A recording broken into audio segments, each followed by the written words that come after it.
Welcome back, Mr. Goodberry. The First Star Logistics studio is fully equipped and ready to record.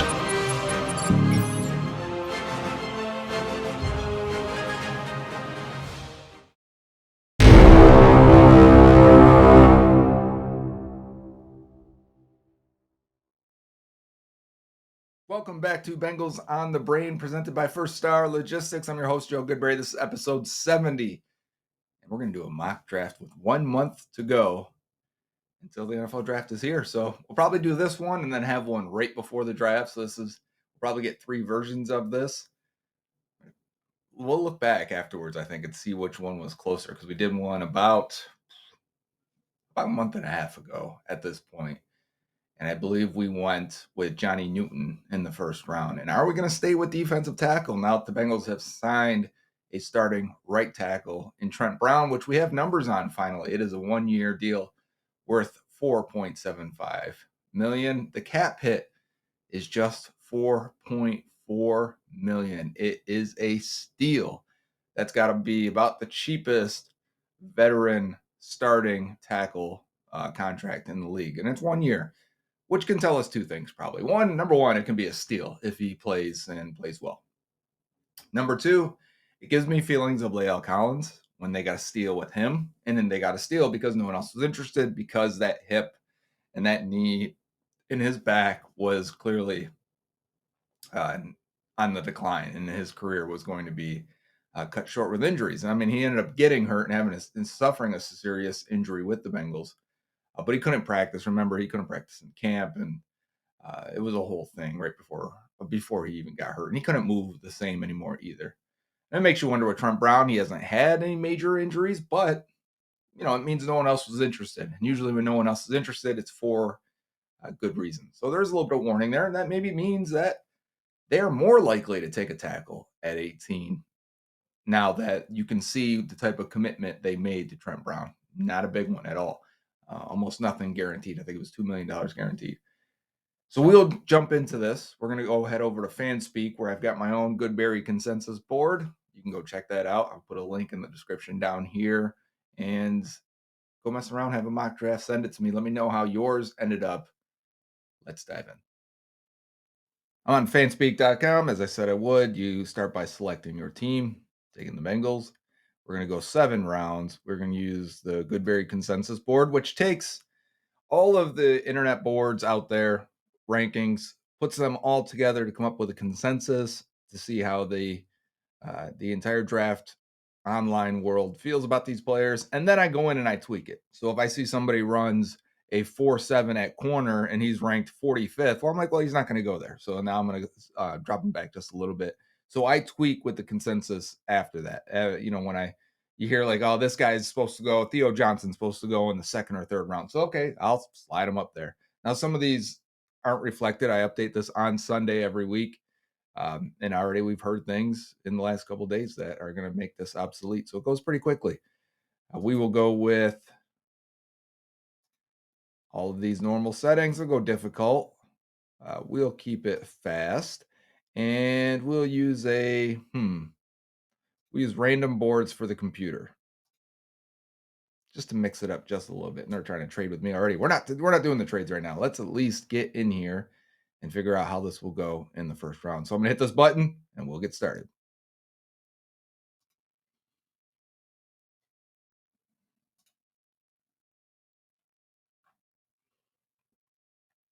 Okay, so I'm going to start with the players that were picked down here on the left side. Caleb Williams goes first overall as expected. Drake May 2nd. Jaden Daniels 3rd. Joe Alt to the Cardinals at 4. Interesting for them. Marvin Harrison Jr. to the Chargers. Brock Bowers to the Giants. That'd be interesting. Malik Neighbors all the way to the Titans, mixing up. That's probably our first mix-up, is having Alt go before and then Neighbors going to the Titans. I love that for Callahan and that crew. They just need to get an offensive line. Roma Dunze to the Falcons. Amarius Mims to the Bears before Ola Fashano to the Jets at 10. Jared Verse, Dallas Turner. We start to see the defensive players come off the board. Cooper DeJean, Chop Robinson, Brian Thomas, Terrion Arnold, and Quinyon Mitchell. All guys that honestly are pretty ranked pretty highly and would be interesting if they were available. So the available players are on the right side here, and that is Leatu Latu, very strong defensive end prospect. Tali Fuanga, right tackle, plug and play, could even play guard. A lot of teams view him as a potential guard in the NFL. Byron Murphy and Johnny Newton, JC Latham, and then Troy Fautanu. I think we can cut it there and say we've got a great situation here. I'm not considering defensive end here, even though Latu is a really, really strong prospect. I think we have more pressing needs with tackle and defensive tackle without stretching too far from it. Now, if there was like a top 10 defensive end, we may have to consider it. But here we've got 16, 17, 20, and 21, and even 22 on our board here, right in the heart of pick 18, right in the range where we want to be. And I think this is fairly simple for me. Had it have been, if Fuanga wasn't there, let's say, and it was between Murphy, Newton, and Latham and Fautanu, I'd probably be ending up with a defensive tackle here, either Murphy or Newton, before I take either of those two, even though I like those two offensive line prospects. I think those defensive tackles, if it was my own personal board, would be top 15 players. So they'd be a little bit higher. But Fuanga, I also would have as a top 15 player. And I think getting an offensive tackle that could potentially play guard. So my plan here with drafting Fuanga will be, hey, if Trent Brown is unhealthy or maybe not a good fit or whatever happens, he plays his usual 500 snaps in a season, Fuanga would step in and play right tackle. He is a right tackle in college. Shouldn't be too big of a transition for him. But at first, in camp, I'm going to have him compete against Cordell Volson at left guard, and we're going to figure out who the best player is between the two. A high pedigree guy that you take in the first round versus a fourth round, third year player that should be hitting his peak and his prime. That should be a fun battle, and that's how you get your 5 best players on the offensive line. And in front of Joe Burrow, let's go with Fuanga to finish off our pick here in the first round. I want to see who goes right afterwards. If you're interested in those things, Latu goes to the Rams, Fautanu goes to the Steelers, Latham to the Dolphins. So they all went bang, bang, bang right there. We're just wondering where the defensive tackles went. Jackson Powers Johnson to replace Jordan Kelsey at center for the Eagles. Murphy goes to the Cardinals, and I don't see Johnny Newton. So here we are, situation where that people have hinted at that Johnny Newton maybe doesn't go in the first round. He is the best player available on the board, and I'm starting round 2 now. And of course, Newton is not there for us. I mean, is that a trade up scenario for me? If to go up and get Newton, make sure you give up like next year's first round pick. Oh, I would. All right. Top of the first round, Jordan Morgan. No, that was the end of the first. Sorry, Jordan Morgan and Ladd McConkey finished that. And then we got wide receivers to start the second round. A.D. Mitchell, Xavier Worthy. Johnny Newton goes to the Chargers at the top of round 2. No one we're really sad to see go there. We've gotten our offensive tackle in the first round. In round 2, we're looking at a couple safeties at the top of the board. Not interested there. We're going to keep it moving because they're not ranked super high. We don't have to worry about it. Chatavion Sanders. We want to go tight end in round 2. T'Vondre Sweat, 2 Texas boys here. So that's your nose tackle if you want one there in round 2. Braden Fisk is a 3-tech penetrating defensive tackle. Ricky Pearsall at wide receiver. I think the Bengals should go wide receiver pretty early in this draft. Cooper Beebe, if you just want to guard straight up. Devontae Walker, maybe the next receiver for you. Maybe it's Jalen Polk. Rook Ororo from Clemson is a 3-tech defensive tackle type. Chris Jenkins, more of a hybrid. I think he can play all over the interior defensive line. I'm not sure he's a straight up nose, but I do think you can do some fun things with him. Michael Hall, pass rushing defensive tackle inside. Then the top running back, Trey Benson, in this range here for this pick. So where do we want to go? Is there a wide receiver to really make me bypass nose tackle? We went T'Vondre Sweat in round 2 of our first mock draft. Is that where we want to go now? Do you want to stay with the offensive line? Do you want to go at the pass rushing defensive tackle more with Fisk? Is this where you can get a cornerback? Oh, they're all ranked pretty low here, huh? Best next guy is 69. Maybe round 2 isn't the spot. Looks like a lot of guys for round 3, though. Might have to keep an eye on corner. And then wide receiver. I don't want a Ricky Pearsall. I don't want another older slot receiver if we can avoid it. I'd rather go with somebody that maybe represents a little bit more upside in Walker and Polk. Roman Wilson, I think, is a slot. Malachi Corley, I think, is a slot / running back type. And then the next guys look like third round picks.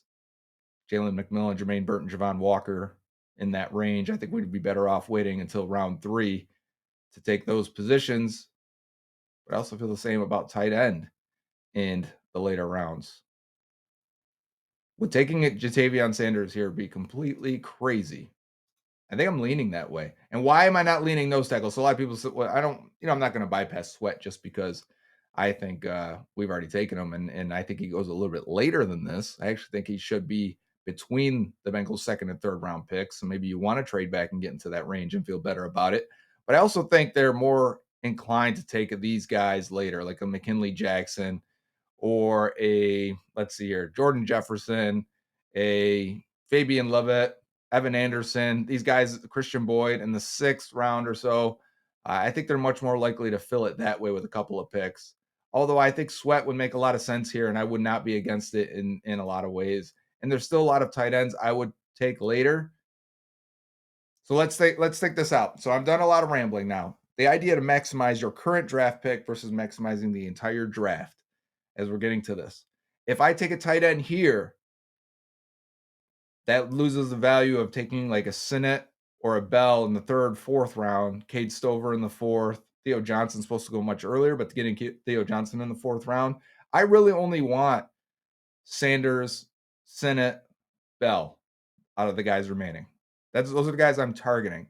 So if I don't take one now, when the 3rd round comes around, is that where I want a corner? Is that where I want a nose tackle? Or do I go nose tackle now, just finish it off and keep it moving? Because I think I want a wide receiver in the next round, the way it's stacking up. And then I've really pushed defense down. I'm going with Jatavion Sanders here, a guy who I think has better speed than what he tested as, still past the threshold. You don't want anyone slower than a 4.75, and he had a 4.69. So you're still good there. I think he can be a much better blocker than he showed. I think he shows a lot of determination and a lot of fight in him in that. Man, both those safeties are still there. Now is when you end up in the Jordan Battle situation where you had a second rounds grade on these guys, and they're still there in the 3rd round. So we got 2 3rd-round picks here as I'm hitting the button to get us in this. I'm going to decline these trades. I don't even know who's on the board yet. But with Sanders, you're getting a guy who has good receiving ability, not great after the catch is my biggest drawback with him. This is the top of the board. Yeah, Bullard is still there at safety. And then Bullock from USC. Mike Sanastril. I'm probably not saying that name correctly. Roger Rosengarten's still there. Christian Mahogany is a good guard. I think he'd be a good starting guard. McKinley Jackson here. And there's your nose tackle if you want to go nose tackle here. I want to see who's there at wide receiver. I want to hit running back. And I'm not trying to go straight up like offensive positions here. I would like to go D-line. I think McKinley Jackson makes a lot of sense here at this pick, especially with the corners here. Kalen Carson, Josh Newton, Kyrie Jackson, I would get in the next pick as well. All right, so Cam Hart, I would. Jarvis Brownlee. Looks like 3rd, 4th round is going to be hot for a decent corner. Tatter and Bortolini, want to get a future center going? I think we can go McKinley Jackson here. Let's try and think this through then. All right, so wide receiver. If I wait until we have 97 for that comp pick we got, and then come back around. If we can get a corner with one of those 2 picks, if we can get a wide receiver with one of these 2 picks, we should be in good position. And then I'd like to get a running back. I can wait until the 4th, 5th, I think. Jalen Wright would be awesome. Braylon Allen, Audric Estime. Those should all go within the next few picks here. I wish there was a wide receiver that really stood out here. Do we want Brendan Rice? I think I want someone a little more explosive than that. All right, let's go with McKinley Jackson here, who has a lot of up and down tape at Texas A&M, but his flash plays are really high. I think it's a guy you develop for the next year or 2. He's going to play nose now. You will develop him into that rotational piece. And then hopefully because right now we have our 2 starters at defensive tackle with Sheldon Rankins and BJ Hill.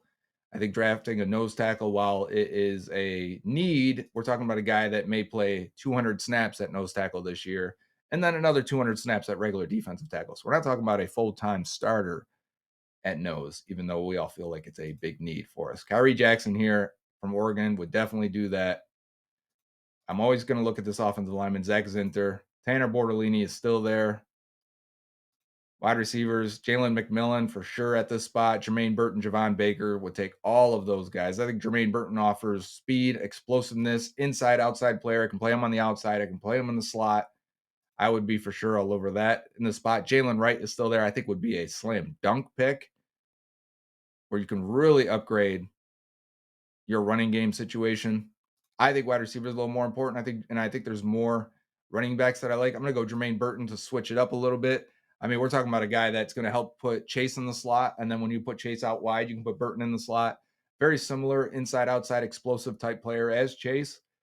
Just never really seemed like to be able to put it all together. I think he's probably a career number 3 that you can do a lot of things with. And now we're here in the 4th round and we're back on the clock.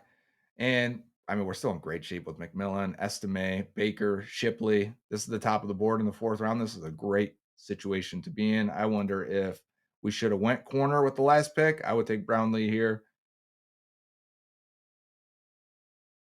And then we would still would have had our pick of a lot of like McMillan. We didn't know. I probably would have went Kyrie Jackson with the last pick and came back and got Jalen McMillan.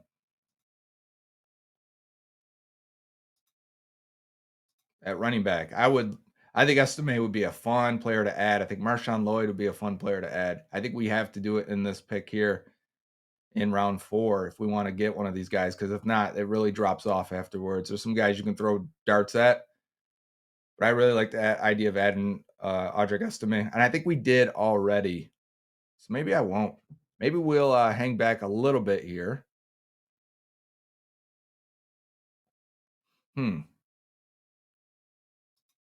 Any edge rushers we really like? Kamara. No one that stands out completely.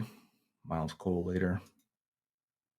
I like Brownlee here. Tackle, guard, center. Bortolini's still there. I really like the idea of adding Bortolini in the 4th round as a future starter, and then we come back and see what's there at wide receiver. Anyone there still at tight end? Theo Johnson to go double dip. I think Bortolini's completely worth it here over a center, over a running back, when I feel like maybe we can come back and end up with Marshawn Lloyd, Ray Davis.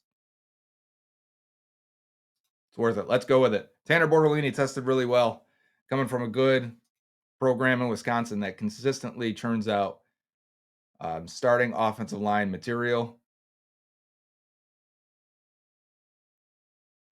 in the NFL. Ray Davis is now the next one. So all the running backs went in between the 4th and 5th round. Mark that down, write that down, just in case we have to, when we draft again, make a better decision there. Because Ray Davis, while I like him, and he had some big back, he is older as a prospect. I think he's 24 years old or will be. So can we wait another round or so? Can we wait a little bit longer? What pick are we on? We are on 136, and he's at 149. Can we get him at the turn or in the 6th round? Still some good receivers. I think this is going to be definitely what happens. Because tell me you wouldn't take, I think it's a slot guy, but Coing is a slot guy. Probably Washington as well. Probably McCaffrey as well. So maybe it's a lot of slot guys on day 3 that you could still pick. And we may need one if we're talking about, are these guys better than Charlie Jones? I would probably put Charlie Jones after McCaffrey as a prospect. So it's interesting to see how far down we can go with that. I think we can wait another round to add another defensive tackle. I really would like to. I've yet to add a corner. Nehemiah Pritchett, Johnny Dixon, Andrew Phillips. I could go with any one of these, to be honest with you. 139. There's anyone at the top here for a corner. Corner keeps bypassing us. Nehemiah Pritchett at 142. So it's in our range. Pritchett will be 23 this year. He's played a whole bunch. He ran a 4.36 at the combine. I think we're talking about a guy that could definitely go in that range. They don't want me to pick him, though. Oh, because I haven't started the round yet, clown. And they took him. Of course somebody did. All right, we're going to keep it moving then. I think Andrew Phillips is the next guy at corner that I would have taken at that spot. So we're not picking 146. I'm all messed up, huh? 149. Is that right? All right. So I get from trying to make decisions while guys aren't there still. And I'm like, oh, I could wait a little bit longer. We could wait a little bit longer. Ray Davis still there. Wide receivers really got picked over. Still interesting. Okay. I still want to go with Andrew Phillips then. Phillips with much less experience than where we were going to go with Pritchett if we could have. Only like 1,100 career snaps, but you end up with a little bit more upside there potentially. We'll see how it goes. But that's our corner now. We've gone 2 defensive picks, heavy offense. We haven't gotten a running back yet, and we have really gotten picked over at this point. Vidal could be fun. Amani Bailey could be fun. Isaac Garendo could be fun. I'm interested in all of those guys, to be honest with you. We have 2 6th-round picks here. I could go wide receiver again. Not sure there's somebody I really want. Taj Washington could be fun. Bub Means can be fun. Really getting picked over. I could double dip at tight end with Tip Ryman, Tanner McLaughlin. Double dip at defensive tackle, Jordan Jefferson. I think makes a lot of sense. Evan Anderson as a backup nose. I think we got another round to wait on that. See how he develops. Any linebackers that, I mean, we could use a guy with Steel Chambers. How about a name, huh? But we could use a backup to the 3 starters we basically have with retaining Akeem Davis Gaither. They still need some special teams guys at the end there. All right. So I'm liking Tip Ryman at running back. I think we're maybe a bit early, and I'd rather go play with these guys in the next round here at the end of the 6th, 7th. With one of the picks maybe we got from Joe Mixon, which is this pick here, the 4th overall pick in the 7th round. And I think we have some freedom here to play around a little bit, double dip at tight end, get a blocker, really secure up that position. And now we're back in the 6th round here. And I like Isaac Garendo, and I want to target Evan Anderson. So these are going to be my next 2 picks here. Wondering who I should take first, 227 versus 237. So we'll go with the 227 first just to be sure. That gives double dip at defensive tackle, double dip at tight end. And then I'm going to go with Isaac Garendo here. We got speed, we got size with these guys. Evan Anderson, so I'll talk about this. So because I kind of went fast on that. Tip Ryman is a absolute unit, but a complete blocker. So he's what you would want Drew Sample to be down the line. So it gives you a backup to Drew Sample and a guy that maybe develops into something more than that, but he could replace Drew Sample as your Y tight end. And we're talking, if we can get Mike Gesicki in the slot a lot more, you can go out there with Jatavian Sanders and Drew Sample at tight end and still have, functioning receivers, because you just look at Gesicki as a slot guy. And then now Tip Ryman becomes your 4th. I mean, it's a deep. Now we're at 5 tight ends going into camp, so hopefully no one gets hurt. But we could also count Gesicki as a slot guy. Evan Anderson is a 6'1", 225 or 325-pound nose tackle type. Good run stopping numbers. I think this is where you find these nose tackles is on day 3. The guys have the body type and have the film that shows them being run stuffers, and then you develop him from there. So McKinley Jackson and Evan Anderson are your 2 nose tackles now. They're rookies, but your D tackle room is so much better than it was last year at this point if one of these guys can hit. And Isaac Garendo is straight line speed, but with good size on him. I mean, he's 225 pounds and is one of the fastest, quickest, strongest runners in this class. He's never really been a full load kind of guy, and we're getting him in the 7th round with that Joe Mixon pick. I think that is a fun trade-off, and we'll see now what we have left here in the 7th round as we make our last selection. Taj Washington is still there. Do we want to go with a wide receiver again? Do we want to go with a punter? We got 2 Vanderbilts there. Linebacker, edge, have to check all these positions just in case. Any other D lineman that Christian Boyd would be the last one left if you want to wait till the 7th round there. We want to double dip at tackle. I don't see anyone. Tight end, running back, don't see anyone. Corner, is there another corner that really jumps out at me? Daquan Hardy from Penn State. A lot of guys still left here, I guess. Not anyone that really jumps off the screen as people I need to have. I think we go with a punter. Austin McNamara out of Texas Tech to finish this thing off. Let's see this final. Starting this with Tali Fuanga. going to play tackle, maybe guard as a rookie, securing that offensive line, really elevating the not just the floor of the offensive line if he can beat out Cordell Volson, but the ceiling. If this guy has all the markings of a guy that can turn into a Pro Bowl offensive lineman, I mean that's how you get them. They come in the first round. Jatavion Sanders really upgrading your speed and athleticism at the skill position players at tight end. Gives them a long-term investment where they really don't have one right now. Gesicki's on a one-year contract. Tanner Hudson's on a one-year contract. Drew Sample signed for 3 years. But we're talking about a completely different type of player. And then McKinley Jackson in the third round, give you your nose tackle of the future, develop him, give him some time, and he should get snaps as a rookie, which is fun. Jermaine Burton, inside, outside type receiver, can play outside, can play in the slot, offers speed, offers explosion, helps get Jamar Chase moved around as well because he can do both. I think this is a complete upgrade from a size, speed, explosiveness in the slot, which is honestly, they drafted athletic dudes last year and fast dudes last year with Charlie Jones and with Andre Yosavash. You're adding another Jermaine Burton in there. I think you've got three young guys behind your two studs at wide receiver to develop and figure out who can be your third best guy. And maybe you've got a rotation. Maybe that's best for the team in the long run. Tanner Bortolini, we're talking future starting center here and a high-end athlete. So we're getting two athletes on the offensive line, something the Bengals have struggled to do. Bortolini could potentially take over at center for Ted Karras in a year, 2 years, whatever you end up doing with Ted, if you bring him back for another season at the end of this, because he's got 1 year left on his contract. Andrew Phillips from Kentucky, corner. You need your fourth corner right now. I would still end up signing a veteran if this is the way it played out. A fifth round pick. It doesn't give me a lot of hope that he can play a lot this year. He still needs some development. He hasn't had a lot of snaps at Kentucky. He still needs some time. And then we come back around and double up at tight end. Tip Ryman, who is a big, strong, blocking type tight end, not a great receiver. He's your backup to Drew Sample. And as you develop and try and figure out the future of this position, I think we're pretty secured with two different types of tight ends in Sanders and Ryman. Evan Anderson gives you the security in case McKinley Jackson doesn't figure it out. Evan Anderson is a stout run defending nose tackle. And then Isaac Guerrero gives you some more speed. Maybe he can be your kick return guy. And now that kick returning rule has changed, we might see kick returns return to this game. So you give a guy with some size and speed, great speed at that position, an athletic freak, a marvel, if you will. I love getting that in the seventh round. And I think that's the range you go, sixth, seventh round. And then finishing it with Austin McNamara. And I can't tell you anything about this man.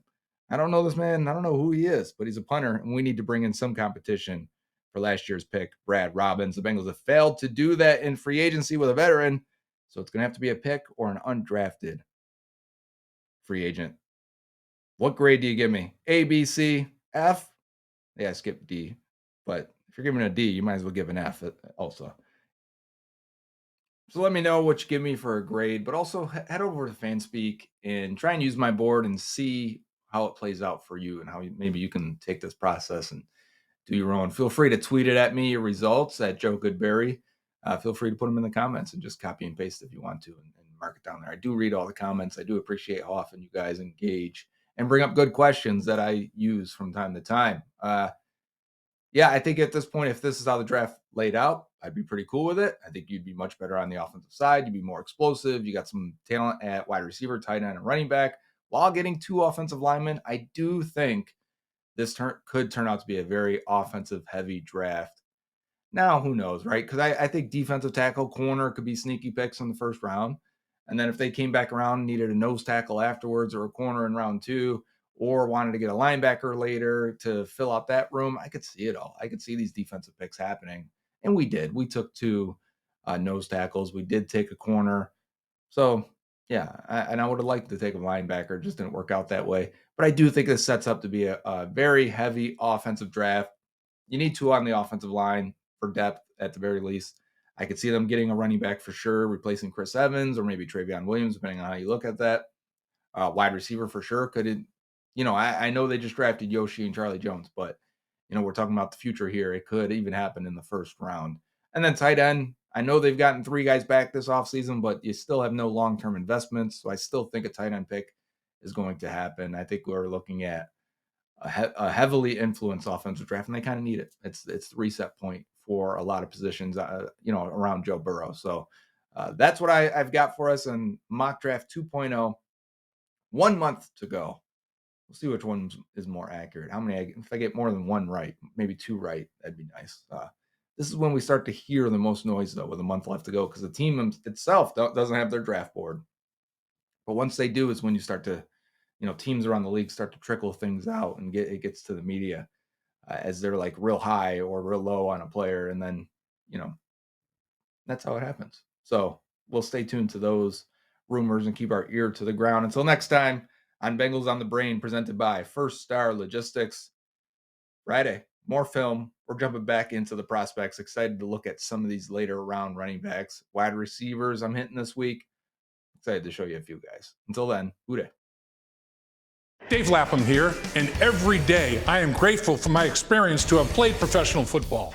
As a player, I realize self-motivation, leadership, and appreciating your teammates are key. At First Star Logistics, you can use those same attributes to create the life you want for you and your family. Build your future by working hard like I did. You'll see results both on and off the field. Call First Star Logistics today and be part of our winning team. Opportunity knocking.